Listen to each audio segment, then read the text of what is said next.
నమస్కారం, BTV news కి స్వాగతం. ఈనాటి ముఖ్యాంశాలు. ఆర్థిక అసమానతలు తగ్గితేనే సమాజం బాగుంటుందని సీఎం చంద్రబాబు వెల్లడి. గుంటూరు ప్రభుత్వ ఆసుపత్రిలో మాతా శిశు సంరక్షణ కేంద్రాన్ని ప్రారంభించిన సీఎం సంపాదనలో కొంత భాగాన్ని సమాజానికి వెచ్చించాలని, P4 కార్యక్రమానికి ముందుకు రావాలని సీఎం పిలుపు. ప్రభుత్వం చేస్తున్న ప్రతి మంచిని ప్రజల్లోకి తీసుకుని వెళ్లాలని, పార్టీ సిద్ధాంతాలకు కట్టుబడి ఉండాలని నేతలకు మంత్రి లోకేష్ పిలుపు. టీడీపీ నేతలు ఎవరూ అలగవద్దని, సమస్యని కూర్చొని చర్చించుకుందామని సూచన. ఉర్దూ పాఠశాలల అభివృద్ధిలో Urdu students and teachers welfare society పాత్ర కీలకమని తూర్పు ఎమ్మెల్యే గద్దె రామ్మోహన్ వెల్లడి. ఉర్దూ మున్సిపల్ స్కూలుకు మౌలిక సదుపాయాల కల్పనకు తన వంతు సహకారం అందిస్తామని స్పష్టీకరణ. ఆర్థిక అసమానతలు తగ్గితేనే సమాజం బాగుంటుందని ఏపీ సీఎం చంద్రబాబు అన్నారు. సంపాదనలో కొంత భాగాన్ని సమాజానికి వెచ్చించాలని, P4 కార్యక్రమానికి ముందుకు రావాలని సీఎం వెల్లడించారు. గుంటూరు ప్రభుత్వ ఆసుపత్రిలో మాతా శిశు సంరక్షణ కేంద్రాన్ని సీఎం చంద్రబాబు ప్రారంభించారు. ఈ భవన నిర్మాణానికి పూర్వ విద్యార్థులు 100 కోట్ల విరాళం ఇచ్చారు. ఈ కార్యక్రమంలో సీఎం మాట్లాడుతూ, మనం మాత్రమే కాదు సమాజం కూడా బాగుండాలనేది మన సంస్కృతి అని, అనేక సేవా కార్యక్రమాలకు ముందుకు వచ్చి భారీగా విరాళాలు అందిస్తున్నారని అన్నారు. 100 కోట్లు ఖర్చు పెట్టి మాతా శిశు సంరక్షణ కేంద్రాన్ని ఏర్పాటు చేశారని అన్నారు. చైతన్యం పెరిగిందని, సేవా కార్యక్రమాలకు చాలా మంది ముందుకొస్తున్నారని అన్నారు. చదువు అనేది గేమ్ చేంజర్ అని, సరైన సమయంలో నిర్ణయాలు తీసుకోవాలని అన్నారు. భారతరత్నకు మారుపేరుగా మాజీ రాష్ట్రపతి కలాం నిలిచారని అన్నారు. సాధారణ కుటుంబంలో ఆయన పుట్టిన ఆత్మవిశ్వాసంతో ముందుకు వెళ్తే ఉన్నత స్థితికి చేరుకుంటారని అన్నారు. సంపాదనలో కొంత భాగాన్ని సమాజానికి వెచ్చించాలని, P4 కార్యక్రమానికి ముందుకు రావాలని చంద్రబాబు అన్నారు. సైబరాబాద్ నగరాన్ని ఏర్పాటు చేశాం. హైయెస్ట్ పర్ క్యాపిటల్ ఇన్కమ్ తెలంగాణకు వచ్చే పరిస్థితికి వచ్చింది. విభజన జరిగిన తర్వాత అమరావతి నిర్మాణానికి శ్రీకారం చుట్టాం. ఆంధ్రప్రదేశ్ను మళ్లీ చిన్న నగరంగానూ వదిలిపెడితే ఆర్థిక వ్యవస్థలో వెనకబడతామనే ఉద్దేశంతోనే హైదరాబాద్ కంటే మెరుగైన నగరాన్ని కట్టాలని, అది brown field, Amaravati green field city. ఇండియాలో ఏముంది అని అడిగే వాళ్ళకి సమాధానం, ఇండియాలో క్వాంటమ్ వ్యాలీ ఉంది, అది కూడా అమరావతిలో ఉంది. ఒక పక్క కాస్ట్ ఎఫెక్టివ్ పవర్ వచ్చి, ఇంకొక పక్క టెక్నాలజీ AI క్వాంటమ్కి వెళ్తే you can imagine tomorrow how we can do it. అమరావతిని మీరు పుట్టినటువంటి ఈ గుంటూరు రాను రాను మీరే చూస్తారు. ఇంకొక 10 సంవత్సరాలు 15 సంవత్సరాల్లో this will be different place all together. ఈ Amaravati will be covered Vijayawada Corporation, Guntur Corporation, plus Mangalagiri Corporation ఇవన్నీ కవర్ అయ్యి ఔటర్ రింగ్ రోడ్ అనేది గుంటూరుకు అవతల వస్తుంది. రేపు రాబోయే Amaravati 182 kilometres outer ring road వస్తుంది, ఇన్నర్ రింగ్ రోడ్ వస్తుంది, స్ట్రైట్ రోడ్స్ వస్తాయి. వన్ ఆఫ్ ది బెస్ట్ సిటీగా తయారవుతుంది. అందులో కూడా పొల్యూషన్ లెవెల్స్ అన్నీ కంట్రోల్ చేస్తాం. స్టాండర్డైజేషన్ అన్ని వచ్చేస్తున్నాయి. 800 సర్వీసులు ఈరోజు ప్రభుత్వం ఆన్లైన్లో పెట్టేశాం. ఏ పని కావాలన్నా ఎక్కడికి పోయే పని లేదు. మోస్ట్ ఆర్గనైజ్డ్ అడ్మినిస్ట్రేషన్ వచ్చింది. కాబట్టి మీరు కూడా రాబోయే రోజుల్లో వచ్చి ఇక్కడ పేషెంట్ని ట్రీట్ చేయడం, లేకుంటే వర్చువల్గా ట్రీట్ చేయడం, ఇలాంటి వినూత్నమైన కార్యక్రమాలకు శ్రీకారం చుట్టినప్పుడు మీరందరూ ముందుకు రావాల్సిందిగా మరొక్కసారి మిమ్మల్ని అందరినీ కోరుతున్నాం. ప్రభుత్వం చేస్తున్న ప్రతి మంచిని ప్రజల్లోకి తీసుకుని వెళ్లాలని, పార్టీ సిద్ధాంతాలకు కట్టుబడి ఉండాలని నేతలకు మంత్రి లోకేష్ పిలుపునిచ్చారు. టీడీపీ నేతలు ఎవరూ అలగవద్దని, సమస్యని కూర్చొని చర్చించుకుందామని సూచించారు. టీడీపీ 11వ బ్యాచ్ క్యాడర్ శిక్షణ కార్యక్రమంలో పాల్గొన్న నేతలకు రాష్ట్ర విద్య ఐటీ శాఖల మంత్రి నారా లోకేష్ ముఖ్యమైన సూచనలు చేశారు. ప్రభుత్వం చేస్తున్న ప్రతి మంచి పనిని ప్రజల్లోకి తీసుకువెళ్లాలని, పార్టీ సిద్ధాంతాలకు కట్టుబడి ఉండాలని ఈ సందర్భంగా పిలుపునిచ్చారు. అభివృద్ధిపైనే కాదు దుష్ప్రచారాల రాజకీయాన్ని కూడా ఎదుర్కోవాలని చెప్పారు. 2014 నుంచి 19 మధ్య టీడీపీ ప్రభుత్వం అనేక సంక్షేమ పథకాలు, అభివృద్ధి కార్యక్రమాలు అమలు చేసిన వాటిని ప్రజల్లోకి సమర్థవంతంగా తీసుకువెళ్లటంలో వెనుకపడ్డామని, అదే ఓటమికి ప్రధాన కారణమని ఆయన విశ్లేషించారు. కూటమిని చీల్చేందుకు కొన్ని శక్తులు ప్రయత్నిస్తున్నా కూటమిని విడదీయడం ఎవరితరం కాదని ఈ సందర్భంగా స్పష్టం చేశారు. గ్రామ స్థాయిలో కూటమి నేతలందరినీ కలుపుకొని కలిసికట్టుగా పనిచేయాలని పిలుపునిచ్చారు. ఉర్దూ పాఠశాలల అభివృద్ధిలో Urdu students and teachers welfare society పాత్ర కీలకమని తూర్పు ఎమ్మెల్యే గద్దె రామ్మోహన్ అన్నారు.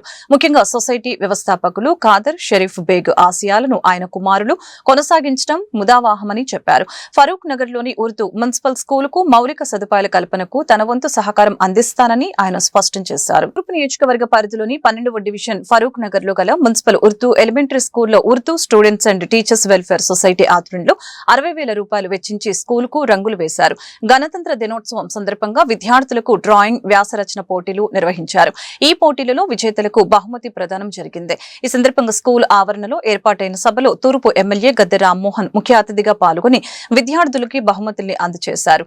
ప్రభుత్వ పరంగా విద్యార్థులకి దుస్తులు, పుస్తకాలు అందని రోజుల్లోనే ఖాదర్ షరీఫ్ బేగ్ వారికి దుస్తులు, పుస్తకాలు అందించడం ప్రశంసనీయమని తెలిపారు.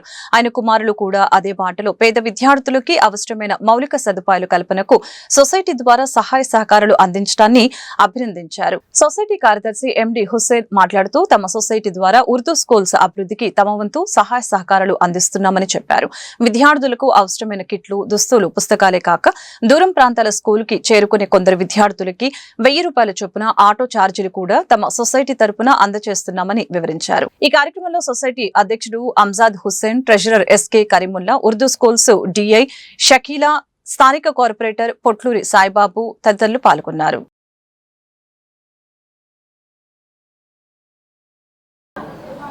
గతంలో ప్రభుత్వాలు స్కూల్ యూనిఫామ్స్ ఇవ్వకముందు బేగ్ గారు, వీళ్ళ నాన్నగారైన బేగ్ గారు మరి ఎంతో మంచి మనసుతో వాళ్ళందరూ డ్రెస్సులు ఇచ్చేవారు.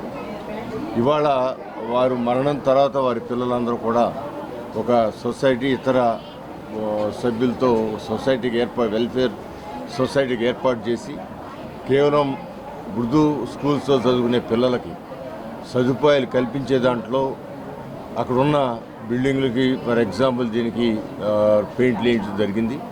అదేవిధంగా ఇంకా బల్లలు ఇవన్నీ కూడా కావాల్సింది, వాటిని కూడా ఏర్పాటు చేయడానికి ప్రయత్నం చేస్తూనే ఉన్నారు. అదేవిధంగా ఈ స్కూల్స్లో పిల్లల్ని ప్రోత్సహించడానికి వారి మధ్య కాంపిటీషన్, ఎస్ఏ రైటింగ్ కావచ్చు, లేకపోతే ఇతర పోటీలు తత్వంతో పోటీలు పెట్టి వాళ్ళకి ప్రైజులు ఇచ్చే దానిలోనూ, అదేవిధంగా స్కాలర్షిప్, వీళ్ళు పిల్లలందరూ రావడానికి ఆటోల మీద రావడానికి అయ్యే ఖర్చులు వీళ్ళు భరించే స్కాలర్షిప్లు. ఆ విధంగా ఒక భారతదేశంలో అందరూ కలిసి జీవించే, ఇక్కడ పేదవారు, ఉన్నవారు, మిడిల్ క్లాస్ అందరూ కూడా కలిసిమెలిసి జీవించే దాంట్లో ఒకళ్ళకొకళ్ళు సహాయం చేసుకోవాలని ఖురాన్లో కానీ ఏ మత గ్రంథమైనా సరే దాంట్లో చెప్పే ప్రధాన అంశం తోటివాడికి సహాయపడమని. సో ఆ ఉద్దేశంతో వారికి ఉన్న అవకాశాలు వాళ్ళ నాన్నగారు నేర్పిన దాంతో అదేవిధంగా ఒక సంఘంగా ఏర్పడి దాని లైక్ మైండెడ్ ముస్లిం సోదరులందరూ కూడా సంఘంలో పెట్టుకుని ఈ ఉర్దూ స్కూల్స్ని అభివృద్ధి పరచడానికి ముందుకు వచ్చారు. సో దానికి వారికి నేను మనస్ఫూర్తిగా అభినందన తెలియజేస్తున్నాను. పిల్లల్లో పోటీతత్వం పెంచడానికి బాగా మార్కులు వచ్చిన వాళ్ళకి ప్రైజ్ మనీ ఇచ్చే దానిలో కానీ, వాళ్ళకి పిల్లలకి ఇంకా అవసరమైన ఇవాళ ప్రభుత్వమే డ్రెస్సులు ఇస్తూ ఉంది. మధ్యాహ్న భోజనం కూడా ఇక్కడ పెడతా ఉంటుంది. మధ్యాహ్న భోజనం కూడా పుస్తకాలు కూడా ఇస్తూ ఉన్నారు. సో గతంలో ప్రభుత్వాలు ఇవ్వనప్పుడు వీరు కూడా పుస్తకాలు ఇచ్చి ఒక మార్గదర్శకం అయ్యారు. ఇవాళ ప్రభుత్వాలు ఇవ్వగా మిగిలిన కార్యక్రమాలు ఏమైనా ఉంటే పిల్లల సౌకర్యార్థం చేయటానికి ఇక్కడ ప్రిన్సిపాల్ గారితోనూ ఇతర టీచర్స్తో కూడా మాట్లాడి ఈ స్కూల్కి ప్రత్యేకంగా, ఎందుకంటే బాగా కొంచెం. నమస్తే అండి.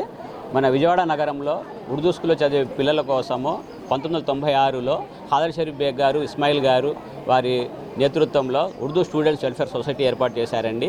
ఆ ఉర్దూ స్టూడెంట్స్ వెల్ఫేర్ సొసైటీలో భాగంగానే ఈరోజు ఇక్కడ సేవా కార్యక్రమాల్లో ముందుగా మన ఎలిమెంటరీ, ప్రైమరీ మూడు రూములకి పెయింట్ వేయడము, డ్రాయింగ్స్ అవి వేయడము, లోగోస్ పెట్టడం జరిగింది. అలాగే మొత్తం విఎంసీ ఉర్దూ స్కూల్లోని 30 మంది విన్నర్స్ వచ్చారండి. డ్రాయింగ్ కాంపిటీషన్ పెట్టడం జరిగింది 28వ తారీఖున. డ్రాయింగ్ కాంపిటీషను, హంద్, నాత్ అనే సింగింగ్ కాంపిటీషను, అలాగే పెట్రాటిక్ సాంగ్, దేశభక్తి గీతాల కాంపిటీషన్ కూడా పెట్టడం జరిగింది. ఆ పిల్లలకి ఈరోజు ప్రైజెస్తో పాటు సర్టిఫికెట్స్, మెడల్స్ ఇవ్వడం జరుగుతూ ఉంది. అలాగే మన అరనల్పేట ఏపీజే అబ్దుల్ కలాం ఉర్దూ హై స్కూల్లో దూరభారం నుంచి పిల్లలు వస్తూ ఉన్నారు. ఆ పిల్లలకి బస్ ఫెసిలిటీ లేకపోవడం వల్ల ఆటో ఛార్జెస్ ఇవ్వడం జరుగుతుంది. ప్రతి పిల్లవాడికి ప్రతి నెల 1000 రూపాయలు చొప్పున సొసైటీ తరపున 9 మంది పిల్లలకి ఇవ్వడం జరుగుతూ ఉంది. అది కూడా ఈ విఎంసీ ప్రోగ్రాంలో భాగంగా ఇక్కడ మన విజయవాడ ఫారూక్ నగర్లో ఏర్పాటు చేయడం జరిగింది. ఈ స్కూల్ ప్రోగ్రాంతో పాటు విఎంసీ స్టూడెంట్స్ వెల్ఫేర్ సొసైటీ యొక్క వార్షిక ప్రణాళికల్లో భాగంగా రెండో సేవా కార్యక్రమం ఇది. మొదటి సేవ దుమ్రి అండి. నా పేరు నసీర్ అహ్మద్ దుమ్రి. స్థానికంగా ఫారూక్ నగర్ మస్జిద్ యొక్క ప్రెసిడెంట్ని. దేవుని దయ వల్ల అల్హమ్దుల్లా ఈరోజు ఈ ప్రోగ్రామ్ని కండక్ట్ చేస్తున్న వారికి ధన్యవాదాలు తెలుపుతూ బేగ్ గారి ఫ్యామిలీ గురించి ఒక మొక్క చెప్పాలనుకుంటున్నాను. ఉర్దూ భాష కోసం పాటుపడి ఉర్దూ స్కూళ్ళ అభ్యున్నతి కోసం కృషి చేసిన ఫ్యామిలీ అది. ఒక అసోసియేషన్ స్థాపించి ఇక్కడ రాకముందు కూడా మేము 30 సంవత్సరాల నుంచి ఆ ఫ్యామిలీతో మాకు సంబంధాలు ఉన్నాయి. ఉర్దూ స్కూళ్ళల్లో యూనిఫామ్లు ఇవ్వడం కానీ, పుస్తకాలు ఇవ్వడం కానీ, దాని బాగోగులు చూడటానికి ప్రభుత్వం వారు పనిచేసిన వారు దాని గురించి ప్రయత్నించడం అది అభినందనీయం. ఎందుకంటే చాలా వరకు మనుషులు గొళ్ళ కోసం, చర్చిల కోసం, మసీదు కోసం దాన ధర్మాలు చేయడం చూస్తాం. కానీ ఇక్కడ ఉర్దూ భాషను అభివృద్ధి చేయాలి. విద్య కోసం పాటుపడే ఫ్యామిలీ వీళ్ళు. విద్య కోసం పాటుపడుతున్నారు. ఈరోజు కూడా దాదాపు 60,000 ఖర్చు పెట్టి రంగులు వేయించడం జరిగింది. కోట్ల మంది భక్తుల ఆరాధ్య దైవం తిరుపతి వెంకన్న లడ్డూ ప్రసాదాలలో కల్తీపై చర్చించేందుకు ధైర్యం ఉంటే మాజీ ముఖ్యమంత్రి పులివెందుల ఎమ్మెల్యే వైఎస్ జగన్మోహన్ రెడ్డి అసెంబ్లీకి రావాలని ఆంధ్రప్రదేశ్ రాష్ట్ర సామాజిక సంక్షేమ బోర్డు చైర్మన్ పొత్తుల బాలకోటయ్య సవాల్ విసిరారు. సిట్ విచారణలో రెడ్ హ్యాండెడ్ గా దొరికిన కల్తీ దొంగలు ప్రభుత్వంపై నిందలు వేస్తూ రెచ్చిపోతున్నారని, తప్పు చేసిన వారికి ఎదురు దాడి చేయటం తప్ప మరొక మార్గం ఏముంటుంది అని అన్నారు. ఇప్పటికైనా చేసిన తప్పుకు దేవదేవుని సన్నిధిలో పశ్చాత్తాపం చెందాలని, రాష్ట్ర ప్రజలకు క్షమాపణ చెప్పాలని బాలకోటయ్య డిమాండ్ చేశారు. శుక్రవారం ఆంధ్రప్రదేశ్ రాష్ట్ర సామాజిక సంక్షేమ బోర్డు చైర్మన్ పోతుల బాలకోటయ్య గురునానక్ కాలనీలోని విజయవాడ ఎంపీ కార్యాలయంలో మీడియాతో మాట్లాడారు. లడ్డూలు పాలచుక్క కొనని కంపెనీల నుంచి రసాయనాలతో కూడిన కల్తీ నెయ్యి సరఫరా చేసి దేవుని సొమ్మును లూటీ చేశారని, సిట్ దర్యాప్తులు తేలితే తేలుకుట్టిన దొంగల్లా నెయ్యిలో జంతువుల కొవ్వు లేదని సిట్ తేల్చిందంటూ దొంగ తిరుగుడు సమాధానాలు చెప్తున్నారని అన్నారు. 59,71,000 కిలోల కల్తీ నెయ్యితో 20 కోట్ల లడ్డూ తయారీ పాపం మీది కాదా అని ప్రశ్నించారు. హవాలా పద్ధతిలో ఏజెంట్లను నియమించి కల్తీ నెయ్యి సేకరించారని, తద్వారా 234 కోట్లు దోచేశారని, టిటిడి మాజీ చైర్మన్ వైవి సుబ్బారెడ్డి పిఏ చిన్నప్ప ఖాతాలో 4,85 లక్షలు ఉన్నాయని ఆరోపించారు. భారత్ బాయ్ ఠాకూర్ అనే ఏజెంట్ ద్వారా విజయవాడ ప్రాంతంలోని వైసీపీ నాయకులకు కూడా 12,55 లక్షలు అందాయని తెలియజేశారు. వీటిలో వైకాపా నాయకులు తలసిల రఘురాం, దేవినేని అవినాష్, జోగి రమేష్, వెల్లంపల్లి శ్రీనివాస్, మల్లాది విష్ణు వాటాలు ఎంతో తేలాలని పేర్కొన్నారు. గత 5 ఏళ్లు హూ కిల్డ్ బాబాయ్ అంటే వైసీపీ నాయకులు ఒక్కరు కూడా సమాధానం చెప్పలేదని, ఇప్పుడైనా హూ గీ చీటర్స్ ఎవరో చెప్పాలని ఈ సందర్భంగా డిమాండ్ చేశారు. ఇప్పటికైనా చేసిన తప్పుకు దేవదేవుని సన్నిధిలో పశ్చాత్తాపం చెందాలని, రాష్ట్ర ప్రజలకు క్షమాపణ చెప్పాలని బాలకోటయ్య డిమాండ్ చేశారు. ఎవరి పరిపాలన జరిగింది ఇది? 2019 టు 24 ఎవరు టీటీడీ అధ్యక్షులు? చంద్రబాబు నాయుడు గారా? పవన్ కళ్యాణ్ గారా? లోకేష్ గారా? పరిపాలన ఎవరిది? మీ పరిపాలనలో జరిగిన దొంగతనానికి కూటమి ప్రభుత్వాన్ని అంటారా? ప్రాయశ్చిత్తం ఉందా మీకు? ఎవరెవరు గుళ్ళు తీసుకోవాలి? ఏనాడైనా నీ పార్టీ అధ్యక్షుడు సతీ సమేతంగా దేవదేవుని దర్శనం చేశాడా? చెయ్యరావు ముఖ్యమంత్రి? దేవుని గుడికి పోరా? పట్టు వస్త్రాలు భార్యా సమేతంగా సమర్పించలేదా ముఖ్యమంత్రులు? డిక్లరేషన్ మీద సంతకం పెట్టాడా? అసలు దేవదేవుడు అంటే ఆయనకు నమ్మకం ఉందా? ఇది హిందూ భక్తుల యొక్క మనోభావాల మీద దాడి చేయటం కాదా?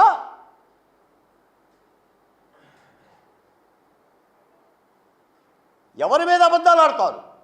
ఎవరిని నిందితులు చేస్తారు? నెయ్యి కల్తీ జరిగిందంటే సాధారణంగా ఒక ప్రాథమిక అంచనాలు ఏమంటాం?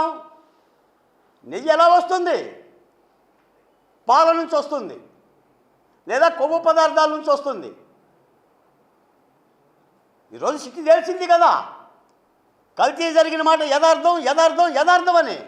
దానికి సమాధానం చెప్పండి. మీరు చేసిన తప్పులకి నేరాలకి సమాధానం చెప్పకుండా, ప్రక్షాళన చేయకుండా పవన్ కళ్యాణ్ గారి మీద కాలు దువ్వితేనో, కూటమి ప్రభుత్వం మీద కాలు దువ్వుతేనో, చంద్రబాబు నాయుడు గారి మీద ఇప్పటికీ విమర్శలు చేస్తేనో, చంద్రబాబు నాయుడు గారు తిరుపతి భగవంతుడికి అపచారం చేయటం దుర్మార్గులారా. ఫ్లోమోర్ మైన్స్ పేలితే ఆ దేవదేవుని సన్నిధిలో ఆనాడు ఫ్లోమోర్ మైన్స్ పేలితే దులుపుకొని ధైర్యంగా వెళ్ళాడు. ధైర్యంగా వైసీపీలో కార్పొరేటర్లుగా గెలిచి పార్టీ మారిన వారికి మాజీ మంత్రి వెల్లంపల్లిని విమర్శించే స్థాయి అర్హత వాళ్లకు లేదని వైసీపీ కార్పొరేటర్లు హెచ్చరించారు. వెల్లంపల్లి మేయర్లపై అసత్య ఆరోపణలు మానుకోవాలని అన్నారు. ఎస్టిమేషన్ విషయంలో క్లారిటీ ఇవ్వకపోవడం వల్లనే వాటర్ ట్యాంకు మరమ్మత్తు పనులు వాయిదా పడినట్లు వెల్లడించారు. వైసీపీ కార్పొరేటర్ల ఆధ్వర్యంలో భవానీపురంలో మీడియా సమావేశం నిర్వహించారు. ఈ సమావేశంలో 41వ డివిజన్ కార్పొరేటర్ ఎరడ్ల ఆంజనేయ రెడ్డి, 42వ డివిజన్ కార్పొరేటర్ పగిడిపాటి చైతన్యారెడ్డి, 55వ డివిజన్ కార్పొరేటర్ సీరంశెట్టి పూర్ణచంద్రరావు, 43వ డివిజన్ కార్పొరేటర్ భూపతి కోటిరెడ్డి, 41వ డివిజన్ కార్పొరేటర్ ఇర్ఫాన్లు పాల్గొని మాట్లాడారు. వైసీపీలో గెలిచి పార్టీ మారి వెన్నుపోటుదారులుగా మారిన కార్పొరేటర్లకు మాజీ మంత్రి వెల్లంపల్లిని, మేయర్ రాయన భాగ్యలక్ష్మిని విమర్శించే స్థాయి అర్హత లేదని తెలియజేశారు. అభివృద్ధి పనులకు వైసీపీ ఎప్పుడు అడ్డు రాదని చెప్పారు. అభివృద్ధి చేస్తామంటే తమ సహాయ సహకారాలు ఎల్లప్పుడూ ఉంటాయని చెప్పారు. తమ నాయకులపై పార్టీపై అవాకులు చవాకులు పేలితే సహించేది లేదని అన్నారు. నాయకులు గాని ఎవరైనా గాని అభివృద్ధికి దూరంగా ఉన్నటువంటి మనుషులమైతే కాదు. అభివృద్ధి అనగానే ముందు అడిగేసేటువంటి ఏకైక పార్టీ భారతదేశంలో ఏది ఉందంటే వైఎస్ఆర్ కాంగ్రెస్ పార్టీ అని చెప్పేసి దేశం మొత్తం కూడా కూసినటువంటి రోజులు. కానీ అబద్ధపు మాటలు మాట్లాడి ఈ రోజు చంద్రబాబు నాయుడు అధికారంలోకి వచ్చాడు. కనుకంట మన వాళ్ళు కూడా అబద్ధాలు ఆడుతూ మొన్న ప్రెస్ మీట్ పెట్టినటువంటి నాయకులు కొంతమంది ఉన్నారు. వాళ్ళు అబద్ధాల మాటలు మాట్లాడి పక్కదారి పట్టించేటువంటి ప్రయత్నం చేయొద్దని చెప్పేసి వాళ్ళకి చెప్పుకుంటూ మీరు రాబోయే కాలంలో ఇంకా ఎంత మంచి పని చేస్తే, ఎన్ని అభివృద్ధి కార్యక్రమాలు చేస్తే బాగుంటుందో అవన్నీ చేయమని కూడా వాళ్ళకి విన్నవించుకుంటున్నాం. ఏ పనులు చేయడానికి కూడా మరి మాకు డబ్బులు చెల్లించట్లేదనేటువంటి అదే విధంగా చెప్తున్నారు. అదేవిధంగా మరి నిన్న మాట్లాడినటువంటి స్థానిక కార్పొరేటర్ గారికి, 44వ డివిజన్ కార్పొరేటర్ గారికి నేను ఒక సూచన, అమ్మా మీ పక్కనే ఉన్నటువంటి లేబర్ కాలనీ గ్రౌండ్ ఏదైతే ఉందో మరి ఆ రోజు వెల్లంపల్లి శ్రీనివాసరావు గారు ప్రజల అవసరాల కోసం, ప్రజల కోసము దాన్ని డెవలప్ చేసి అనేక రకాలుగా మరి ప్రతిరోజు కూడా వాకింగ్కు పిల్లలు ఆడుకోవడానికి మరి తీసుకొస్తే ఈరోజు మరి అదంతా కూడా కమర్షియల్గా ఏది ప్రతిరోజు ఏదో ఒకటి ఎగ్జిబిషనో లేకపోతే ఇంకొకటో మరి జరుగుతూనే ఉన్నాయి. మరి దాని గురించి మీరు ప్రెస్ మీట్ పెడితే చాలా సంతోషిస్తారు ఈ స్థానికంగా ఉన్నటువంటి పశ్చిమ నియోజకవర్గ ప్రజలు కానీ, మీ డివిజన్ ప్రజలు కానీ. మరి అది అటువంటి మాత్రం మీకు కనపడట్లేదు. ఎంతసేపు వెల్లంపల్లి శ్రీనివాసరావు గారు లేకపోతే ఇలా చేయటం అనేది చాలా తప్పు. ఎందుకంటే వెల్లంపల్లి శ్రీనివాసరావు గారు ఈ యొక్క పశ్చిమ నియోజకవర్గంలో ప్రజలందరికీ కూడా తెలుసు ఎంత డెవలప్ చేశారో, ఎంత ఫండ్స్ తీసుకొచ్చి మన అందరికీ కూడా మరి భవానీ దృష్టి లేదు, డెవలప్మెంట్ మీద దృష్టి లేదు. కేవలం మీరు పార్టీలు ఎందుకు మారారు అనేది మీకే తెలియాలి. ప్రజా శ్రేయస్సు కోసం మారుంటే దానికోసం పోరాడండి. అంతేగాని వెల్లంపల్లి శ్రీనివాసరావు గారిని విమర్శించడం, మేయర్ గారిని విమర్శించడం ఇదంతా కూడా తగదని చెప్పేసి మేము మిమ్మల్ని హెచ్చరిస్తా ఉన్నాం. ఎందుకు అనంటే ఒకటే మాట, ఇదే వెల్లంపల్లి శ్రీనివాసరావు గారు గతంలో మాకు ఏ విధంగా డివిజన్లకు న్యాయం చేశారు, ఏ విధంగా మా డెవలప్మెంట్ యాక్టివిటీస్కి ముందు మమ్మల్ని నడిపించారు అనేది మీ మాటల్లోనే స్థానిక ప్రజలందరూ కూడా విన్నారు. అదే నోలతో ఈరోజు వెల్లంపల్లి శ్రీనివాసరావు గారిని తిడితే నిజంగా అదే ప్రజలు మిమ్మల్ని ఖచ్చితంగా వచ్చి క్వశ్చన్ చేస్తారు. మరి గత 3 ఏళ్ల పాటు మాకు చాలా డెవలప్మెంట్ జరిగింది, అప్పుడు ఉన్నది వెల్లంపల్లి శ్రీనివాసరావు గారే, ఇప్పుడు ఈ 2 సంవత్సరాల్లో మాకు ఏ డెవలప్మెంట్ జరగలేదు, ఒక చిన్న రోడ్డు కానివ్వండి, ఒక చిన్న పార్క్ కానివ్వండి మీరు చేయించలేకపోయారు అని అంటే అది ఎవరి వైఫల్యం అని చెప్పేసి ప్రజలు వచ్చి ప్రశ్నిస్తే మీరేం సమాధానం చెప్తారు? శ్రీరామ్ స్కూల్ గత 18 సంవత్సరాలుగా విద్యార్థులకు మెరుగైన విద్యను అందిస్తూ విద్యారంగంలో తనకంటూ ఓ ప్రత్యేక గుర్తింపు తెచ్చుకుందని, విద్యార్థులకు మానసిక ఉల్లాసం కలిగించే విధంగా స్పోర్ట్స్ మీట్ ను నిర్వహించడం అభినందనీయమని ఆంధ్రప్రదేశ్ రాష్ట్ర పాఠశాలల సంఘం చైర్మన్ వి సుందర్రామ్ తెలిపారు. విద్యార్థులలోని క్రీడా నైపుణ్యాన్ని వెలికితీసే విధంగా, విద్యార్థులకు మానసిక ఉల్లాసం కలిగించే విధంగా స్పోర్ట్స్ మీట్ ను నిర్వహించడం ముదావాహమని చెప్పారు. విద్యార్థులకు ఉత్తమ విద్యను అందిస్తున్న శ్రీరామ్ స్కూల్ అంచెలంచెలుగా మరింత ఎదగాలని, శ్రీరామ్ స్కూల్ విద్యార్థులు ఉన్నత స్థానాలను అధిరోహించాలని ఆయన ఆకాంక్షించారు. విద్యారంగంలో తనకంటూ ఓ ప్రత్యేక గుర్తింపు తెచ్చుకున్న శ్రీరామ్ స్కూల్ నగరంలోని ఇందిరాగాంధీ స్టేడియం నందు స్పోర్ట్స్ డే వేడుకల్ని ఘనంగా ప్రారంభించింది. స్పోర్ట్స్ డే వేడుకలలో ఆంధ్రప్రదేశ్ రాష్ట్ర పాఠశాలల సంఘం chairman V Sundarram, Sriram school managing director Suresh, director మాధురిలతో కలిసి పాల్గొన్నారు. ముందుగా జెండాను ఆవిష్కరించి జ్యోతిని వెలిగించి క్రీడా పోటీలను అధికారికంగా ప్రారంభించారు. ఈ సందర్భంగా ఆంధ్రప్రదేశ్ రాష్ట్ర పాఠశాలల సంఘం చైర్మన్ వి సుందర్రామ్ మాట్లాడుతూ శ్రీరామ్ స్కూల్ గత 18 సంవత్సరాలుగా విద్యార్థులకు మెరుగైన విద్యను అందిస్తూ విద్యారంగంలో తనకంటూ ఓ ప్రత్యేక గుర్తింపు తెచ్చుకుందని తెలియజేశారు. అదేవిధంగా విద్యార్థులకు ఉత్తమ విద్యను అందిస్తున్న శ్రీరామ్ స్కూల్ అంచెలంచెలుగా మరింత ఎదగాలని, శ్రీరామ్ స్కూల్ విద్యార్థులు ఉన్నత స్థానాలను అధిరోహించాలని ఆయన ఆకాంక్షించారు. అనంతరం మేనేజింగ్ డైరెక్టర్ బోని సురేష్, డైరెక్టర్ మాధురిలు మాట్లాడుతూ విద్యార్థులలోని క్రీడా నైపుణ్యాన్ని వెలికితీసే విధంగా, విద్యార్థులకు మానసిక ఉల్లాసం కలిగించే విధంగా ప్రతి సంవత్సరం లాగానే ఈ సంవత్సరం కూడా స్పోర్ట్స్ మీట్ ను నిర్వహిస్తున్నట్లు తెలిపారు. ఈ స్పోర్ట్స్ మీట్ లో విద్యార్థులందరూ ఎంతో ఉత్సాహంగా పాల్గొంటున్నారని, ఇటువంటి స్పోర్ట్స్ మీట్లు విద్యార్థులకి చదువుపై ఒత్తిడిని తగ్గించి ఏకాగ్రత కలిగిస్తాయని, విద్యార్థుల్లో మనోధైర్యాన్ని నింపుతాయని తెలియజేశారు. నేను Sriram English medium high school director Boni Madhuri మాట్లాడుతున్నాను. అలాగే కరస్పాండెంట్ ప్రిన్సిపాల్ బోని సురేష్ కుమార్ గారు. మనం ప్రతి సంవత్సరం కూడా మా స్కూల్లో స్పోర్ట్స్ మీట్ అనేది కండక్ట్ చేస్తామండి. మాకెప్పుడు మా పరిధిలో ఉన్న ఎంబీపీ స్టేడియంలో కండక్ట్ చేసుకునే వాళ్ళం. కొన్ని అనివార్య కారణాల వల్ల అక్కడ కాకుండా ఇక్కడ ఇందిరాగాంధీ స్టేడియంలో జరుపుకుంటున్నాం. దీనికి మాకు చాలా సంతోషంగా ఉంది. ఇంత పెద్ద వేదికగా మా పిల్లలందరూ ఇక్కడ గేమ్స్ అని పార్టిసిపేట్ చేయడం అనేది ఇది మాకు మా స్కూల్లో 19th స్పోర్ట్స్ మీట్ అండి. ఎవ్రీ ఇయర్ కండక్ట్ చేస్తాము. ఎందుకంటే ముఖ్యంగా పిల్లలు శారీరకంగా చాలా దృఢంగా ఉండాలి, మానసికంగా అప్పుడే ఫిట్గా మారగలరని మేము నమ్ముతాము. ఇయర్ మొత్తం పిల్లలు ప్రాక్టీస్ అవుతారండి. కానీ స్టడీస్తో పాటు వీటిని కూడా ఇంక్లూడ్ చేయడం అనేది పిల్లల మెచ్యూరిటీ లెవెల్స్కి, అలాగే వాళ్ళు ఫర్దర్గా దేనికైనా సిద్ధంగా ఉండడానికి ఉపయోగపడుతుందని ముఖ్య కారణం అండి ఇది. అలాగే పిల్లలు కానీ, పేరెంట్స్ కానీ, మా టీచర్స్ కానీ, ఆఫీస్ స్టాఫ్ కానీ అందరూ దీనికి ప్రత్యక్షంగాను పరోక్షంగాను ఎప్పుడు సహకరిస్తూనే ఉంటారు. అందుకని ఇది ఎప్పుడు విజయవంతంగా చేయగలుగుతున్నాం. అలాగే ఈరోజు మనకి అధ్యక్షులుగా వ్యవహరించి వచ్చే ఇక్కడికి విచ్చేసిన మా గౌరవ అధ్యక్షులు, రాష్ట్ర అధ్యక్షులు, ప్రైవేట్ స్కూల్ అధ్యక్షులు సుందరామూర్తి గారండి. ఆయన అలాగే గవర్నింగ్ బాడీ మెంబర్. రాష్ట్రంలో దళితులకు అన్యాయం జరిగితే కూటమి ప్రభుత్వంలో స్పందన లేదని రైల్వే కోడూరు నియోజకవర్గానికి చెందిన టీడీపీ నాయకురాలు సుధా మాధవి ఆవేదన వ్యక్తం చేశారు. నియోజకవర్గ ఎమ్మెల్యే టికెట్ ఇప్పిస్తానని 7 కోట్లు తీసుకుని మోసం చేశాడని ఆరోపించారు. తనకు న్యాయం చేయాలని ముఖ్యమంత్రి చంద్రబాబు నాయుడు, ఉప ముఖ్యమంత్రి పవన్ కళ్యాణ్, మంత్రి లోకేష్ కు విజ్ఞప్తి చేశారు. రైల్వే కోడూరు నియోజకవర్గానికి చెందిన టీడీపీ నాయకురాలు సుధా మాధవి గాంధీనగర్ ప్రెస్ క్లబ్ లో శుక్రవారం మీడియా సమావేశం నిర్వహించారు. ఈ సమావేశంలో ఆమె మాట్లాడుతూ దళితులకు అన్యాయం జరిగితే కూటమి నాయకులు స్పందించడం లేదని వాపోయారు. ఎమ్మెల్యే టికెట్ ఇస్తానని చెప్పి టీడీపీకి చెందిన ఒక అతను డబ్బులు తీసుకుని మోసం చేశారని ఆరోపించారు. టికెట్ కోసం సుమారు 7 కోట్లు విడతల వారీగా ఇచ్చినట్లు తెలియజేశారు. గత 2 సంవత్సరాలుగా నామినేటెడ్ పోస్టు వేయిస్తానంటూ మభ్యపెట్టారని అన్నారు. తాను టీడీపీలో ఉండి టీడీపీ గెలుపునకు ఎంతోగానో పాటుపడ్డానని చెప్పారు. టికెట్ ఇవ్వనందువల్లనే జై భారత్ భీమరావు పార్టీ తరపున సింగిల్ నామినేషన్ వేశానని అన్నారు. సీఎం చంద్రబాబు నాయుడు, ఉప ముఖ్యమంత్రి పవన్ కళ్యాణ్, మంత్రి లోకేష్ తనకు న్యాయం చేసి డబ్బులు ఇప్పించాలని మీడియాకు మొరపెట్టుకున్నారు.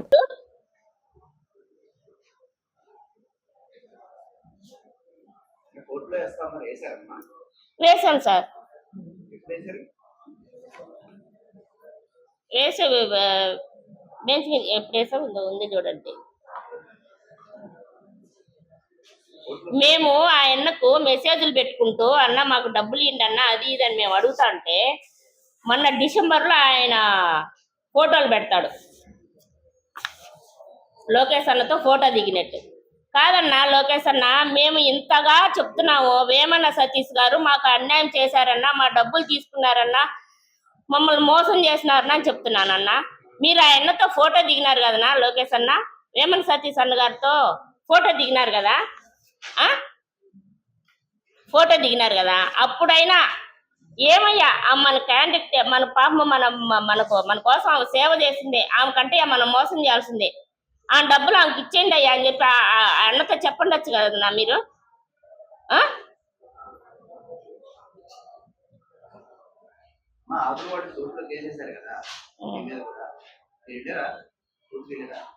ఊరికే వాళ్ళు కేసు వేసామన్నారు కానీ మాకు ఏమి ఇవ్వలేదన్నా. మేము పోయి నోటీస్ ఇవ్వలే.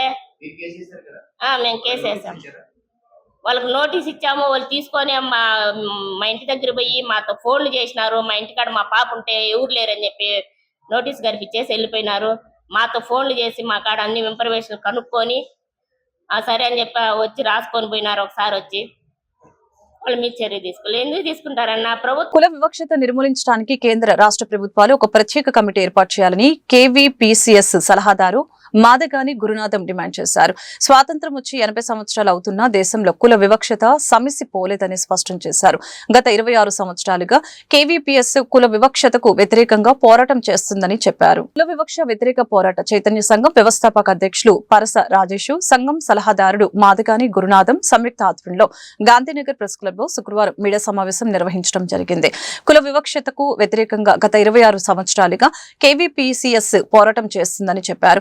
అందులో భాగంగా ఏప్రిల్ 5వ తేదీ జగ్జీవన్ రామ్ జయంతిని, 11వ తేదీ మహాత్మా పూలే జయంతిని, 14వ తేదీ అంబేద్కర్ జయంతిని, 20వ తేదీ 4 సార్లు ముఖ్యమంత్రి అయిన చంద్రబాబు నాయుడు జన్మదినాన్ని ఘనంగా నిర్వహిస్తున్నామని చెప్పారు. ఈ కార్యక్రమాలలో అంబేద్కర్ వాదాలను గుర్తించి వారిని సన్మానిస్తామని చెప్పారు. ఈ కార్యక్రమాలలో అంబేద్కర్ వాదులను గుర్తించి వారిని సన్మానిస్తామని అన్నారు.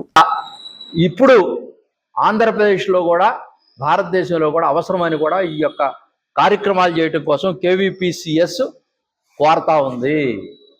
ఈ నేపథ్యంలో రేపు ఏప్రిల్ 5వ తారీఖు జగజ్జీవన్ రావు గారి యొక్క జన్మదినం, అదేవిధంగా 11వ తారీఖు పూలే మహానుభావుడు జాతిపిత ఆయన యొక్క జయంతి ఉత్సవం, 14వ తారీఖు బాబాసాహెబ్ అంబేద్కర్ గారు జాతి వైతాళికుడు వారి జన్మదినం, 20వ తారీఖు అన్నిటికీ మించి 50 సంవత్సరాల రాజకీయ జీవితంలో ఉంటూ దాదాపుగా 4 సార్లు ముఖ్యమంత్రి అయినటువంటి చంద్రబాబు నాయుడు గారు 20వ తారీఖు జన్మదినం.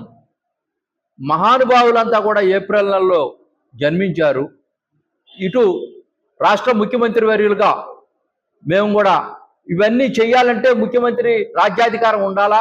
మరి రాజ్యాధికార నేతగా మరి చంద్రబాబు నాయుడు ముఖ్యమంత్రిగా ఉండరు, వారికి విన్నపిస్తా ఉన్నాం. మేము ఈ యొక్క అంబేద్కర్ అవార్డులు KVPCS ద్వారా 25 సంవత్సరాలైన నేపథ్యంలో ఎవరైతే ఈ జాతుల కోసం, ఈ సమాజం కోసం అంబేద్కర్ వాదులుగా నిలబడి కలబడి పోరాటం చేసి బుల్డోజ్ చేస్తున్నారో, వారు తొక్కి నొక్కి నారా తీస్తున్నారో వాళ్ళందరూ కూడా గుర్తించి వాళ్ళందరికి కూడా గౌరవించి సన్మానించుకొని వాళ్ళందరికీ కూడా అవార్డులు ఇవ్వడం కోసం ఈ యొక్క కమిటీ నిర్ణయం తీసుకుంది.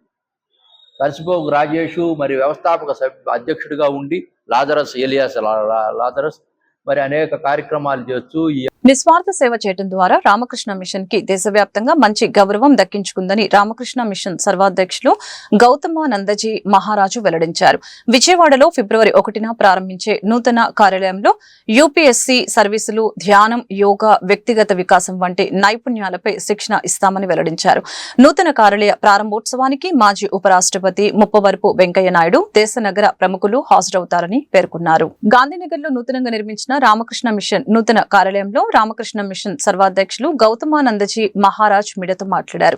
ఈ సందర్భంగా ఆయన మాట్లాడుతూ రామకృష్ణ మిషన్ బేలూరు మఠం వారి అనుబంధ శాఖల విజయవాడలో 25 ఏళ్లుగా పూర్తి చేసుకుని విజయవాడ రామకృష్ణ మిషన్ రజతోత్సవ వేడుకలు జరుపుకుంటుందని ఈ సందర్భంగా తెలిపారు. అదేవిధంగా తుమ్మలపల్లి కళాక్షేత్రంలో రామకృష్ణ మిషన్ పాఠశాల విద్యార్థులతో భజనలు, లఘు నాటిక ప్రదర్శనలు, శాస్త్రీయ నృత్యం, కోలాటం, యువ సమ్మేళనం వంటి ప్రత్యేక కార్యక్రమాలను నిర్వహిస్తున్నట్లు తెలిపారు. ఈ కార్యక్రమాలకు భారతదేశ మాజీ ఉపరాష్ట్రపతి ముప్పవరపు వెంకయ్య నాయుడు, దేశ రాష్ట్ర ప్రముఖులు హాజరవుతారని చెప్పారు. అందరికీ నమస్కారం. రామకృష్ణ మిషన్ విజయవాడ ఈ సంవత్సరం సిల్వర్ జూబ్లీ సెలబ్రేషన్స్ రజతోత్సవ కార్యక్రమాన్ని జరుపుకుంటుంది. రామకృష్ణ సమితి అని 1965లోనే ఏర్పాటైనప్పటికీ కూడా 2021వ సంవత్సరంలో రామకృష్ణ మిషన్ ఆ రామకృష్ణ సమితిని స్వీకరించడం జరిగింది. 2001లో ఈ రజతోత్సవ కార్యక్రమాన్ని పురస్కరించుకొని ఇక్కడ ఈ Vivekananda centre for human excellence, Vivekananda మానవ వికాస కేంద్రాన్ని ఏర్పాటు చేయడం జరుగుతుంది. రామకృష్ణ మఠ్ హైదరాబాద్లో అక్కడ ముఖ్యంగా యువతకి ఉపయోగపడేటువంటి సాఫ్ట్ స్కిల్ ట్రైనింగ్ సెంటర్గా వివేకానంద మానవ వికాస కేంద్రం ఉంది. అలాంటి కేంద్రాన్ని ఇక్కడ విజయవాడలో కూడా ఇప్పుడు స్థాపిస్తున్నాము. ఈ వివేకానంద మానవ వికాస కేంద్రంలో యువతకి, పిల్లలకి ఉపయోగపడేటువంటి కార్యక్రమాలు, ముఖ్యంగా యువత ఉపాధి పొందడానికి వాళ్ళకి కమ్యూనికేషన్ స్కిల్స్, పర్సనాలిటీ డెవలప్మెంటు అలాంటి కార్యక్రమాలతో పాటుగా వాళ్ళ యొక్క మానసిక ఆరోగ్యాన్ని, అంటే మెంటల్ హెల్త్, ముఖ్యంగా ఈరోజు మీకు అందరికీ తెలుసు రామకృష్ణ మిషన్ విద్యారంగంలో, వైద్య రంగంలో ఎన్ని రకాలుగానో సేవలు చేస్తూ వస్తున్నది. అందులో భాగంగా రామకృష్ణ మిషన్ విజయవాడలో సుమారు 8.5 కోట్ల రూపాయలతో ఈ భవ్య భవనాన్ని నిర్మించడం జరిగింది. ప్రతి పైసా కూడా డొనేషన్స్ ద్వారా వచ్చిన డబ్బులే, పబ్లిక్ నుంచి వచ్చిన డబ్బులు పబ్లిక్ కోసమే ఉపయోగించాలి అనేది మా ఉద్దేశం. మొత్తం మన ఆంధ్ర రాష్ట్రంలో ఎంతోమంది సివిల్ సర్వీస్ స్వయం కృషితో ఆర్థికంగా తన ఎదుగుదలను చూసి ఓర్వలేక కొందరు తనను నిర్బంధించి బెదిరించి తన ఆస్తిని లాక్కున్నారని ప్రకాశం జిల్లా టంగుటూరు నివాసి కారుమంచి సురేంద్ర ఆరోపణలు చేశారు. ఈ సమావేశంలో ఆయన మాట్లాడుతూ ప్రగతి డుబాకో కంపెనీ యజమానులు తనను, తన కుటుంబ సభ్యుల్ని నిర్బంధించి చంపుతామని బెదిరించి తన ఆస్తి మొత్తాన్ని వారి పేరున రాయించుకొని రిజిస్టర్ చేయించుకున్నారని ఆరోపణలు చేశారు. అంతేకాకుండా ఇంట్లో ఉన్న తన యావదాస్తి పత్రాలను బలవంతంగా తీసుకువెళ్లారని అన్నారు. తన బ్యాంకు బ్యాలెన్స్ లో ఉన్న సొమ్మును కూడా భయపెట్టి లాక్కున్నారని అన్నారు. కేవలం తన వద్ద ఉన్న 50 టన్నుల పొగాకు ఇవ్వనందువలన తనను రోడ్డు పాలు చేశారని చెప్పారు. ప్రస్తుతం ప్రాణభయంతో దూరంగా ఉంటూ ప్రాణాలు కాపాడుకుంటున్నామని అన్నారు. టీడీపీ కార్యకర్తలైన తనకు ముఖ్యమంత్రి చంద్రబాబు నాయుడు, ప్రభుత్వ పెద్దలు న్యాయం చేయాలని అన్నారు. తన డబ్బు, ఆస్తి తనకిప్పించాలని మీడియాకు మొరపెట్టుకున్నారు. ఆధార్ కార్డు, పిల్లల సర్టిఫికేట్లు మొత్తం మూట కట్టుకొని ఇంటి పక్కన వాళ్ళు భయపడి మా దగ్గర గోల్డ్ పెట్టారు, ఏదైనా ఇదవుతానని దగ్గర దాచిపెట్టారు. అవి మొత్తం అసలు ఏముంటాయి, రేషన్ కార్డు, ఆధార్ కార్డులతో సహా మొత్తం మూట కట్టుకొని సిఐ పాండురంగారావు, అదే ట్రాఫిక్ సిఐ పాండురంగారావు, కమలాకరు, ఈ టంగుటూరు ఎస్ఐ నాగమల్లేశ్వరరావు వీళ్ళందరూ కలిసి మమ్మల్ని కారులో ఎక్కించుకొని నేరుగా ఎస్పీ ఆఫీస్కి తీసుకెళ్లారు. ఒంగోలు ఎస్పీ ఆఫీస్కి తీసుకెళ్లి అక్కడ ఎస్పీ గారు అందరూ వచ్చారు. మా ఓనరు బాలమురళ మోహన్ కృష్ణ అనే అతన్ని పిలిపించారు. అప్పటికి తెల్లవారిపోయింది. ఇలాగే టేబుల్ ఉందండి, టేబుల్ మీద మొత్తం పరిచారు గోల్డ్, ఈ గోల్డ్ ఇవన్నీ పరిచారు. ఎస్పీ దామోదర్ గారు, డిఎస్పీ రావిపాటి సాంబశివరావు గారు వీళ్ళందరూ ఉన్నారనమాట. వీళ్ళందరూ మొత్తం పరిచి, ఇదిగో చిన్నబాబు అంటే ఆయన చిన్నబాబు అంటారండి, ఇదిగో ఇదంతా తెచ్చావయ్యా, నీకు కావాల్సిన నువ్వు తీసుకో, మాకు ఇవ్వండి అని చెప్పి సెటిల్మెంట్ మాట్లాడుకున్నారు నా ముందే. మాట్లాడుకొని అక్కడి నుంచి ఈ అమ్మాయిని పక్కకి తీసుకెళ్ళాడు ఎస్పీ దామోదర్. తీసుకెళ్ళి మీ హస్బెండ్ చంపేస్తారు, మర్యాదగా మీ దగ్గర ఉన్నాయన్ని సంతకాలు పెట్టండి, అయిపోయిద్ది అన్నారు. వీళ్ళకి అసలు ఎందుకు తీసుకెళ్లారు, ఏం చేశారు వీళ్ళకి అసలు తెలియదు. నేను ఆఫీస్కి వచ్చినట్టే తీసుకెళ్ళిపోయారు. ఇవన్నీ చేశారనమాట. ఇవన్నీ చేసి మొత్తం రాపించుకున్నారు. అక్కడే సంతకాలు పెట్టించుకున్నారు. ఎంటీ 100 రూపీస్ స్టాంప్ పేపర్ మీద సంతకాలు పెట్టించుకున్నారు. ఎంటీ నా చెక్ బుక్ల మీద సంతకాలు పెట్టించుకున్నారు. అన్ని పెట్టించుకొని అక్కడి నుంచి మళ్ళీ నన్ను టంగుటూరు నేను పనిచేసే ఆఫీస్కి తీసుకొచ్చారు. అక్కడ నా అన్ని తీసేసుకొని నేను కొంత పొగా కొనటం కోసం నా గోల్డ్ని బ్యాంక్లో లోన్ పెట్టున్నాను. బ్యాంక్లో గోల్డ్ లోన్ పెట్టుకొని ఉన్నాను. నా ఇంట్లో జరిగిన డబ్బులతోటి ఆ గోల్డ్ లోన్ విడిపించి ఆ గోల్డ్ బ్యాంక్ మేనేజర్ ద్వారానే మళ్ళీ విజయవాడ నగరంలో శ్రీ చిదంబరం గారు చిత్ర యూనిట్ సందడి చేసింది. మెల్లకన్ను ఉన్న ఒక యువకుడు సమాజంలో ఎదుర్కొనే అవమానాలు ఇతివృత్తంగా తీసుకుని తీసిన చిత్రాన్ని ప్రేక్షకులు విజయవంతం చేయాలని హీరో వంశీ తుమ్మల కోరారు. శ్రీ చిదంబరం గారు చిత్రం ప్రమోషన్ లో భాగంగా గురునానక్ కాలనీలోని ఒక హోటల్లో ఏర్పాటు చేసిన విలేకరుల సమావేశంలో హీరో వంశీ తుమ్మల మాట్లాడుతూ, సాధారణంగా సినిమాల్లో శారీరక లోపాలను కేవలం హాస్యం కోసమే వాడుకుంటారు. కానీ ఈ చిత్రంలో మెల్లకన్ను ఉన్న ఒక యువకుడు సమాజంలో ఎదుర్కొనే అవమానాలు, అతనిలో ఉండే ఇన్సెక్యూరిటీలు, అతని భావోద్వేగపూరితమైన ప్రేమ కథను దర్శకుడు వినయ్ రత్నం చాలా హృదయంగా ఆవిష్కరించారని తెలిపారు.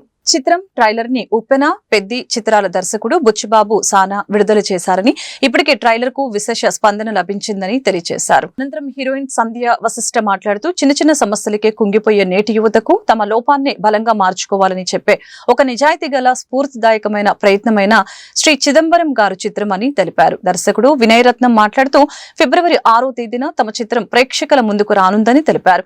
విలేకరుల సమావేశంలో చిత్ర నటుడు గోపి పాల్గొన్నారు. కొంచెం డిలే అయిపోయింది అక్కడ పర్మిషన్స్ అండ్ ట్రాఫిక్స్ వీటి వల్ల. సో మేము మా సినిమా శ్రీ చిదంబరం గారు మూవీ ప్రమోషన్స్ భాగంలో మీ అందమైన నగరం విజయవాడకు రావడం జరిగింది. విజయవాడ అంటేనే జనరల్గా మనకి సినిమా ప్రేమికులు, సినిమా అభిమానులు చాలామంది, ఇంకా మనం చాలా గట్టిగా మాట్లాడాలంటే మాలాంటి సినిమా పిక్చర్లు వీళ్ళందరికీ చాలా ఆదరించే సిటీ ఇది, చాలా బ్యూటిఫుల్ సిటీ. సో ఇక్కడికి వచ్చి మా సినిమాని ప్రమోట్ చేస్తున్నందుకు చాలా ఆనందంగా ఉంది. ఎస్టర్డే కూడా ఇన్ఫ్లుయెన్సర్స్తో, ఇన్స్టాగ్రామ్ ఇన్ఫ్లుయెన్సర్స్ వాళ్ళు వీళ్ళు యూట్యూబర్స్ వీళ్ళంతా చాలా బాగా మమ్మల్ని రిసీవ్ చేసుకొని చాలా మంచి అప్రోచ్తో మా అందరితో రీల్స్ కానీ వాళ్ళ ఇంటరాక్షన్స్ కానీ మా సినిమా రిలేటెడ్ విషయాలు కానీ అన్నీ తెలుసుకొని చాలా బాగా మాట్లాడారు. సో ఇప్పుడు మీడియా పీపుల్ అందరికీ చెప్పదలిచేది ఏంటంటే, మా సినిమా శ్రీ చిదంబరం గారు వచ్చేసి ఒక చాలా అందమైన మంచి లవ్ స్టోరీ. అది ఫిబ్రవరి 6వ తారీఖున మీ అందరి ముందుకు మీ దగ్గర థియేటర్స్లోకి వస్తుంది. ట్రైలర్, టీజర్, ఇంకా 2 సాంగ్స్, అందులో ఒకటి మన కార్తిక్ గారు పాడారు, ఇంకొక సాంగ్ మన కీరవాణి గారు పాడారు. శ్రీ చిదంబరం గారు ప్రమోషన్స్ భాగంగా మేము విజయవాడ నిన్న వచ్చాం. మార్నింగ్ మంచిగా దుర్గమ్మ టెంపుల్లో దర్శనం అయింది. అండ్ ఆల్సో నిన్న మంచిగా వీ హ్యాడ్ అన్ ఇంటరాక్షన్ ఇన్ఫ్లుయెన్సెస్తో అందరితో. అండ్ ఈరోజు మీ అందరితో మీట్ అవుతున్నాం. సో శ్రీ చిదంబరం గారు Feb 6 థియేటర్స్లో వస్తుంది. వంశీ చెప్పినట్లు టీజర్, ట్రైలర్ యూట్యూబ్లో వచ్చింది, మంచి రెస్పాన్స్ వస్తుంది. అండ్ అందరూ పాజిటివ్గా రివ్యూస్ ఇస్తున్నారు. అలాగే సాంగ్స్ కానీ చాలా మంచిగా రెస్పాన్స్ వస్తుంది. కీరవాణి గారు పాడారు అండ్ కార్తిక్ గారు ఓ సాంగ్ పాడారు. సో అందరికీ నచ్చుతుందని కోరుకుంటున్నాం. సో సినిమా చూడండి Feb 6న. చిదంబరం గారి మూవీ డైరెక్టర్ నేను. బేసిక్లీ ఈ సినిమా చాలా అంటే యంగ్ టీం అందరం కలిసి చేసామండి. మా ప్రొడ్యూసర్స్ వచ్చి కా అనే సినిమా తీశారు దీనికంటే ముందు. లాస్ట్ ఇయర్ దసరాకు వచ్చింది, అది దీపావళికి వచ్చింది, అది సూపర్ హిట్. సో ఈ సినిమా కూడా చాలా కంటెంట్ఫుల్గా చాలా బాగుంటుంది. మొత్తం యంగ్ టీం అందరూ కలిసి తీశారు. జనరల్గా విజయవాడ ఎప్పుడొచ్చినా అమ్మవారి దర్శనం తీసుకుని వెళ్ళిపోతాం, కానీ వాళ్ళ మీడియా వాళ్ళతో ఇంటరాక్ట్ అవుతుంటే బేసికలీ నాకు ఫస్ట్ టైం ఇది, ఫస్ట్ సినిమా. చాలా బాగుంది ఫీలింగ్. మీరందరూ కూడా మా యంగ్ టీమ్ని సపోర్ట్ చేసి ఈ న్యూస్ని జనాల దాకా తీసుకెళ్ళి మా సినిమా వస్తుందన్న విషయాన్ని జనాల దాకా తీసుకెళ్తారని కోరుకుంటూ థ్యాంక్ యూ సో మచ్. ప్రజానేత, ప్రజల మనిషి, నిరంతరం నియోజకవర్గ అభివృద్ధి కోసం కృషి చేసే నాయకుడు బోండా ఉమాని టీడీపీ రాష్ట్ర కార్యదర్శి నవనీతం సాంబశివరావు వ్యాఖ్యానించారు. కార్యాలయానికి వచ్చిన ప్రతి సమస్యను తన సమస్యగా భావించి వెంటనే స్పందించి పరిష్కారం చూపే అరుదైన నాయకత్వ గుణాలు ఆయనలో ఉన్నాయని కొనియాడారు. దుర్గాపురం ఎన్టీఆర్ విగ్రహం వద్ద 27వ డివిజన్ టీడీపీ కమిటీ ఆధ్వర్యంలో సెంట్రల్ ఎమ్మెల్యే బోండా ఉమామేశ్వరరావు జన్మదిన వేడుకలు ఘనంగా నిర్వహించారు. ఈ కార్యక్రమానికి టీడీపీ రాష్ట్ర కార్యదర్శి నవనీతం సాంబశివరావు ముఖ్య అతిథిగా పాల్గొని పార్టీ శ్రేణులతో కలిసి కేక్ కట్ చేశారు. ఈ సందర్భంగా ఆయన మాట్లాడారు. నియోజకవర్గ ప్రజల హృదయాల్లో ప్రత్యేక స్థానం సంపాదించుకున్న బోండా ఉమా జన్మదిన వేడుకలు సెంట్రల్ నియోజకవర్గంలోని 21వ డివిజన్ లో ప్రజల భాగస్వామ్యంతో జరుగుతున్నాయని తెలిపారు. కార్యాలయానికి వచ్చిన ప్రతి సమస్యను తన సమస్యగా భావించి వెంటనే స్పందించి పరిష్కారం చూపే అరుదైన నాయకత్వ గుణాలు ఆయనలో ఉన్నాయని ఈ సందర్భంగా కొనియాడారు. అలాగనే గత 20 నెలల కాలంలో సుమారు 350 కోట్లకు పైగా నిధులతో సెంట్రల్ నియోజకవర్గాన్ని అభివృద్ధి పదంలో ముందుకు నడిపించిన నాయకుడని అన్నారు. ప్రజల మనిషి, నిరంతరం నియోజకవర్గ అభివృద్ధి కోసం కృషి చేస్తున్నటువంటి ప్రభుత్వ విప్, సెంట్రల్ నియోజకవర్గ శాసనసభ్యులు, టీడీపీ పాలిట్ బ్యూరో సభ్యులైనటువంటి మా అన్న, మనందరి అన్న ప్రజానాయకుడు బోండా ఉమామేశ్వరరావు జన్మదినోత్సవ వేడుకలు ఈనాడు ఘనంగా రాష్ట్ర వ్యాప్తంగా జరుగుతున్నాయి. దానిలో భాగంగా విజయవాడ సెంట్రల్ నియోజకవర్గంలోని 21 డివిజన్లో వాడవాడలా పెద్ద ఎత్తున జన్మదినోత్సవ వేడుకలు, ఉత్సవాలు వివిధ రూపాల్లో పేదలకి అన్నదానం, వస్త్రదానం, ఫ్రూట్స్ పంపిణీ, కేక్ కటింగు, పాలాభిషేకం వివిధ రూపాల్లో కార్యక్రమం నిర్వహించుకోవడం జరుగుతుంది. దానిలో భాగంగా ఈనాడు 27వ డివిజన్ దుర్గాపురం ఎన్టీఆర్ విగ్రహం దగ్గర తెలుగుదేశం పార్టీ డివిజన్ కమిటీ ఆధ్వర్యంలో పెద్ద ఎత్తున బోండా ఉమేశ్వరరావు గారి జన్మదినోత్సవ వేడుకల్ని ఘనంగా నిర్వహించుకోవడం జరుగుతుంది. బోండా ఉమేశ్వరరావు గారు అంటే ఒక వ్యక్తి కాదు, ఒక శక్తి. నమ్మినటువంటి సిద్ధాంతాల కోసం ఆనాడు ఎన్టీ రామారావు స్థాపించినటువంటి తెలుగుదేశం పార్టీ నేడు నారా చంద్రబాబు నాయుడు గారి కార్యక్రమంలో నలుదిశలా వ్యాప్తి చెందుతున్నటువంటి నేపథ్యంలో విజయవాడ నగరంలోనే కాకుండా రాష్ట్ర వ్యాప్తంగా కూడా స్ఫూర్తినిచ్చేటువంటి విధంగా బోండా ఉమేశ్వరరావు గారు అనేక రూపాల్లో తెలుగుదేశం పార్టీ కార్యక్రమాలు చేపట్టినటువంటి అంశాన్ని మనం చూసాం. ఈ 20 మాసాల కాలంలో సుమారుగా 350 కోట్ల రూపాయలతో నియోజకవర్గాన్ని అభివృద్ధి చేయడమే కాకుండా 7.5 కోట్ల రూపాయలతో 27వ డివిజన్ని సుందరవనంగా తీర్చిదిద్దటమే కాకుండా ప్రభుత్వ సంక్షేమ పథకాలన్నీ అర్హులైన వాళ్ళందరికీ అందించడం, నియోజకవర్గ అభివృద్ధిని ఆర్యూబీ ద్వారా కానీ ఆర్ఏబీ ద్వారా కానీ పెద్ద ఎత్తున కృషి చేస్తున్నటువంటి వ్యక్తి బోండా ఉమేశ్వరరావు. వార్తలు ముగించే ముందు ముఖ్యాంశాలు మరొకసారి. ఆర్థిక అసమానతలు తగ్గితేనే సమాజం బాగుంటుందని సీఎం చంద్రబాబు వెల్లడి. గుంటూరు ప్రభుత్వ ఆసుపత్రిలో మాతా శిశు సంరక్షణ కేంద్రాన్ని ప్రారంభించిన సీఎం సంపాదనలో కొంత భాగాన్ని సమాజానికి వెచ్చించాలని, P4 కార్యక్రమానికి ముందుకు రావాలని సీఎం పిలుపు. ప్రభుత్వం చేస్తున్న ప్రతి మంచిని ప్రజల్లోకి తీసుకుని వెళ్లాలని, పార్టీ సిద్ధాంతాలకు కట్టుబడి ఉండాలని నేతలకు మంత్రి లోకేష్ పిలుపు. టీడీపీ నేతలు ఎవరూ అలగవద్దని, సమస్యని కూర్చొని చర్చించుకుందామని సూచన. ఉర్దూ పాఠశాలల అభివృద్ధిలో Urdu students and teachers welfare society పాత్ర కీలకమని తూర్పు ఎమ్మెల్యే గద్దె రామ్మోహన్ వెల్లడి. ఉర్దూ మున్సిపల్ స్కూలుకు మౌలిక సదుపాయాల కల్పనకు తన వంతు సహకారం అందిస్తామని స్పష్టీకరణ. ఈ వార్తలు ఇంతటితో సమాప్తం. మరొక బులెటిన్ మళ్ళీ కలుద్దాం. నమస్కారం.